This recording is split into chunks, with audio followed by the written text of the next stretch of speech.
Aloha everybody and welcome to part 7 of Mega Man Legends 2. So we're back in the Flutter, we finished exploring it last time, and now I'm going to take all the items I've collected thus far and give them to Roll. The broken vacuum and the broken motor make the vacuum arm, the lawn barrel and the broken model gun make the machine gun arm, and now I'm going to take the bottle rocket and the radar notes, and those items are going to be made to create homing missile. Now, all of these weapons should be pretty familiar if you've played Legends 1, because the vacuum arm sucks up Zenny. It's basically just a vacuum for grinding, you know. The homing missile is like the Active Buster.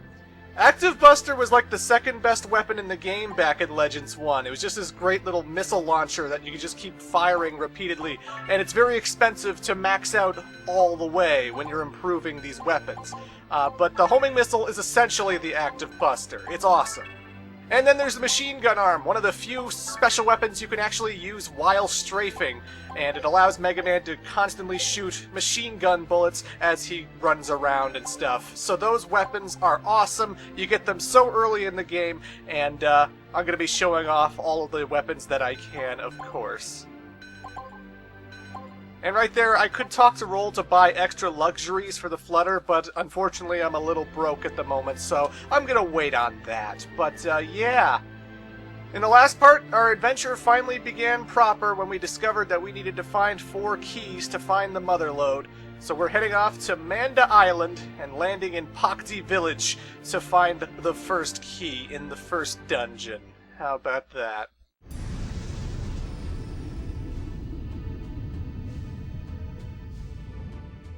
It's nice to have a change of pace. We're no longer in a winter wonderland. Now we're in a grassy green field kind of area at long last.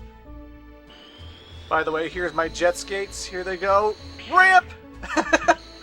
I love that stuff. I love that so much. Oh, speaking of things I love, Miss Tron is back! Bigger and better than before! Right on. You're going to lose this time!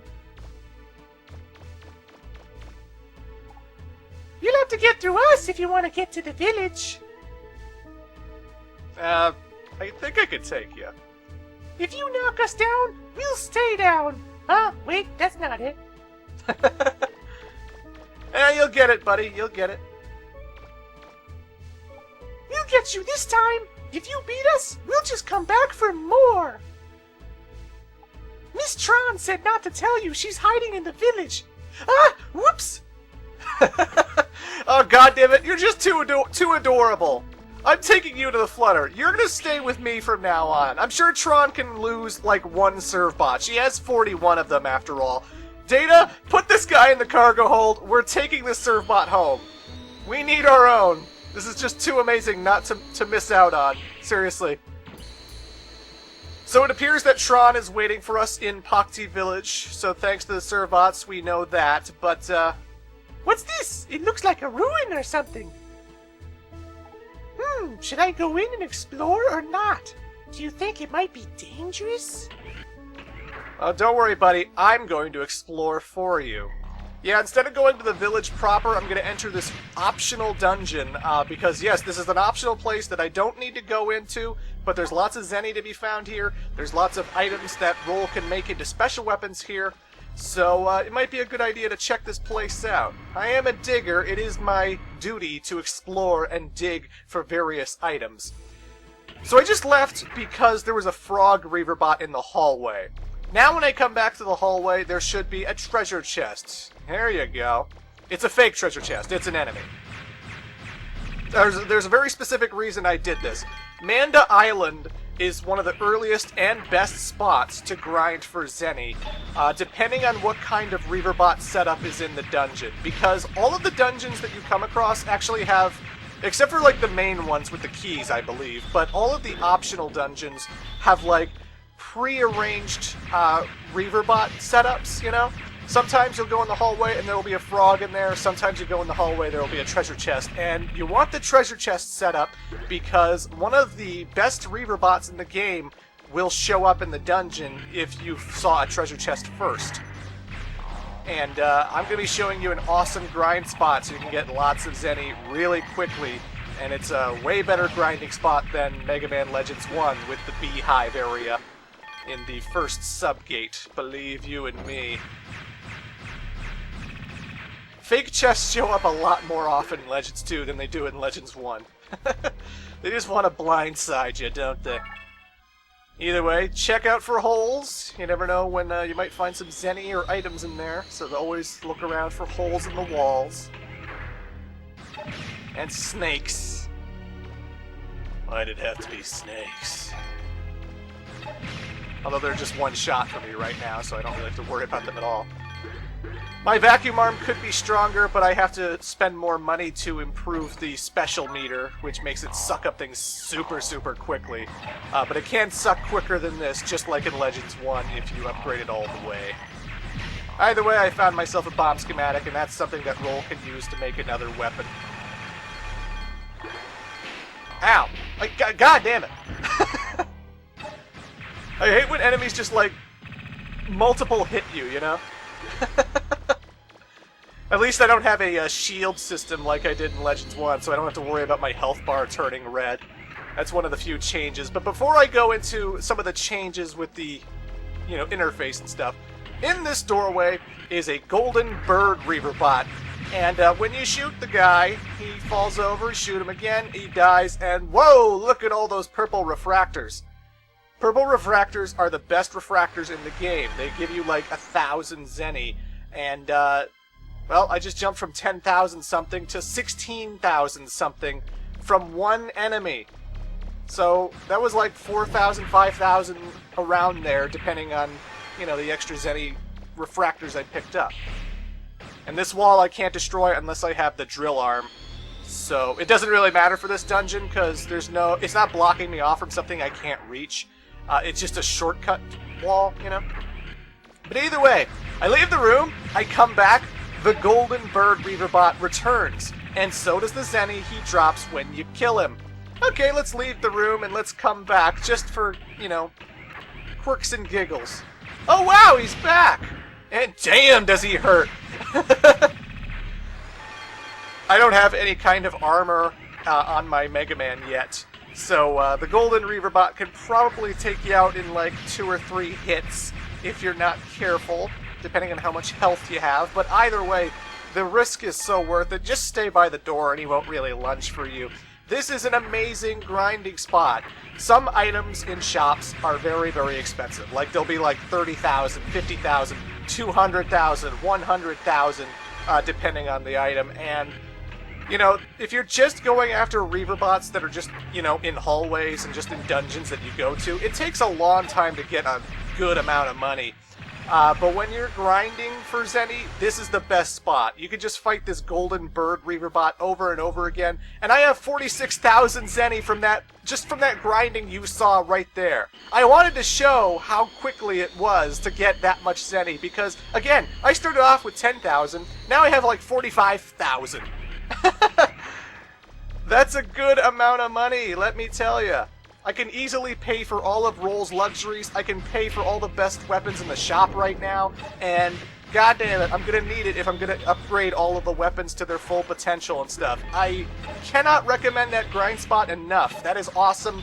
And if you're an A-class digger or an S-class digger, you even get more money than what I got. So, yeah. Of course, for a B-class digger, I think that's a pretty good amount of money anyway, so I'm not really mad that I'm not an A-class digger or anything. I'm not like, oh man, I gotta upgrade right away so I can get more money. No, that's a pretty good amount of money. In Legends 1, I had to keep going to the Beehive subgate, but like, I had to keep leaving the subgate in order for them to respawn. I couldn't just leave the door and come back. I had to literally go on the elevator and then get out of the subgate and into the outside world just to have that thing spawn back. So the fact that you can just go in the door, out the door, and boom. And once I get the vacuum arm upgraded all the way, where I can just suck up things like instantly, it's even quicker than it was there, so yeah. Can't complain about that. But anyway, I just wanted to talk about some of the things with the interface you may have noticed. On the right is your energy meter, and this time around it has 2 bars instead of just 1. this was basically demonstrated in the fire tutorial where the kitchen was on fire, but the green energy bar is sort of like your cooldown meter, you know? Like, it uses the blue energy to fill itself up, so when I got, like, a blue energy crystal, it immediately turned that into green energy. And what happens is, you can use your special weapon as long as the green energy bar is up. But once the green energy bar is down, you actually have to stop and cool down. That's why when I was in the kitchen flutter fire, I was spraying water on everything, but then I had to, like, wait for it to build up, because I can't just use it infinitely. As long as the green energy bar is down, I have to wait for it to recharge its stuff. The blue energy bar on the right is basically your total energy, you know, it's like your reserve energy.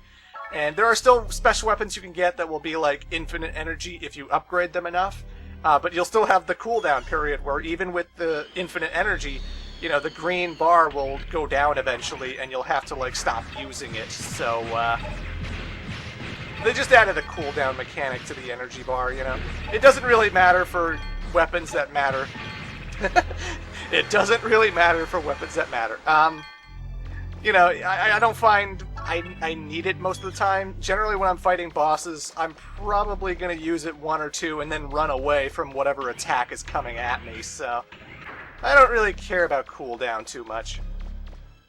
And this was the wall just where the golden Reaverbot bird is. So I just went in a circle. So basically, I didn't need to bring the drill arm because that's all it's really doing. That's just a shortcut, but yeah. And yeah, on the left is your health bar. As always, the bottom icon tells you when a Reaverbot sees you. If it's just a green symbol, you're good, you're golden. If it's a red symbol, that means a Reaverbot can see you, and they're probably in the area, and you should be careful. And the shield system is gone completely. In Legends 1, it used to be that when you got hit, the thing opened up, and then your health bar turned a little bit red. And if you kept getting hit, it would break the shield, and then you would take more damage from enemies as long as your health bar was red, and until you got your shield repaired. That is no longer a mechanic in Legends 2. They basically decided, you know what, we're going to ditch that system completely. You still just take, you know, damage, and you lose health, but that's pretty much all the extent of it is. You don't get extra damage. There is status effects in Mega Man Legends 2, believe it or not. So we are going to have some rather crippling special effects happen to Mega Man later. But in general, we don't really have the whole shield system, so we don't have to worry about that. And look, it's the abandoned mine boss again. And now that my Mega Buster's a little bit stronger, yeah, he died a lot quicker. I kicked your ass again! Literally! Well, not literally, because I didn't use my foot. I used the Mega Buster. But, you know, Mega Man might consider his Mega Buster like a foot. I don't know how Mega Man thinks about his weaponry. But either way, that's all the dungeon has to offer. That refractor I just picked up is used simply for selling in shops. Refractor B I can sell for a good 30,000 zenny. Not a bad haul, if I do say so myself. But it has no other use, and I'm pretty much done here. Like I said, optional dungeon. I did find a bomb schematic and some mechanic notes too, which Roll can use to make special weapons, so it wasn't a total waste of time to come here, because it'll get me better stuff later. And I got a whole bunch of zenny. Great grinding spot. I cannot stress enough, this is the best spot to grind for zenny. You know, there's all kinds of things you can do to get zenny in this game, but this is the best one by far. Just being able to go back in and out with that gold Reaverbot bird is awesome. So remember, when you go into the place for the first time, the treasure chest must be in the hallway. Otherwise, the gold Reaverbot bird will not show up. So if you see a frog in the hallway, go back out the door, re-enter. Oh, there's a treasure chest? Boom. Then you have done it correctly. And that's how that cookie crumbles. How was your haul, Mega Man?